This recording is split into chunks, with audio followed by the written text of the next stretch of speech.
যারা আধার কার্ড ব্যবহার করেন তাদের সবার জন্য একটা খুবই জরুরি খবর আছে। সরকার থেকে একটা নতুন সতর্কতা জারি করা হয়েছে, যেটা কিন্তু কোনোভাবেই এড়িয়ে গেলে চলবে না। চলুন তাহলে পুরো বিষয়টা একটু সহজ করে জেনে নেওয়া যাক। আচ্ছা, আজকাল অনেকেরই ফোনে কিন্তু আধার থেকে এই রকম একটা এসএমএস আসছে। এই মেসেজটা যদি এসে থাকে তাহলে কিন্তু ব্যাপারটা একটু গুরুত্ব দিয়ে দেখা দরকার, কারণ এটা মোটেও কোনো সাধারণ মেসেজ নয়। এর পেছনে বেশ বড় একটা কারণ আছে। প্রথমেই একটা বিষয় পরিষ্কার করে নেওয়া ভালো, এটা কিন্তু কোনো অনুরোধ বা পরামর্শ নয়, এটা একটা বাধ্যতামূলক সরকারি নির্দেশ, বিশেষ করে সেই সব আধার কার্ড হোল্ডারদের জন্য যারা এখনও তাদের কেওয়াইসি ডকুমেন্টস আপডেট করেননি। আসলে সরকার থেকে উদ্যোগ নিয়েই সবাইকে এই মেসেজ পাঠানো হচ্ছে। এখন এই কেওয়াইসি জিনিসটা কি? সহজ কথায় বলতে গেলে নিজের পরিচয় আর ঠিকানার প্রমাণপত্রগুলো আর একবার জমা দেওয়া, যাতে আধারের তথ্য ভাণ্ডারে সবকিছু একদম লেটেস্ট থাকে। এখন আসল প্রশ্নটা হলো, এই আপডেটটা যদি না করা হয় তাহলে কি হতে পারে? মানে ঝুঁকির জায়গাটা ঠিক কোথায়? সত্যি বলতে এর ফল কিন্তু বেশ গুরুতর হতে পারে। দেখুন, সরকারি সতর্কবার্তায় কিন্তু পরিষ্কার করেই বলে দেওয়া হয়েছে, সময়মতো কেওয়াইসি আপডেট না করলে আধার কার্ড বাতিল পর্যন্ত হয়ে যেতে পারে অথবা জরিমানা দিতে হতে পারে। মানে দুটোই কিন্তু বেশ বড়সড় সমস্যা। ব্যাপারটা একদম জলের মতো সোজা।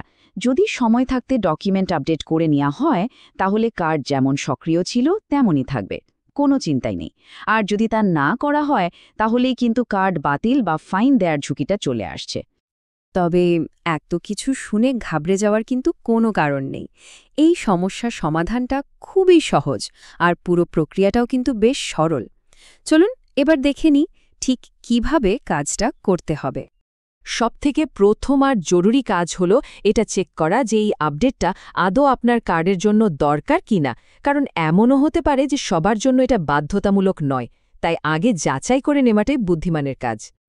প্রক্রিয়াটা কিন্তু একেবারেই জটিল না। শুধু আধারের অফিসিয়াল ওয়েবসাইটে গিয়ে নিজের আধার নম্বর দিয়ে লগইন করতে হবে। রেজিস্টার্ড মোবাইল নম্বরে একটা ওটিপি আসবে, আর সেটা দিলেই স্ট্যাটাস চেক করা যাবে। যদি দেখা যায় যে আপডেট দরকার, শুধুমাত্র তখনই ডকুমেন্ট আপলোড করতে হবে।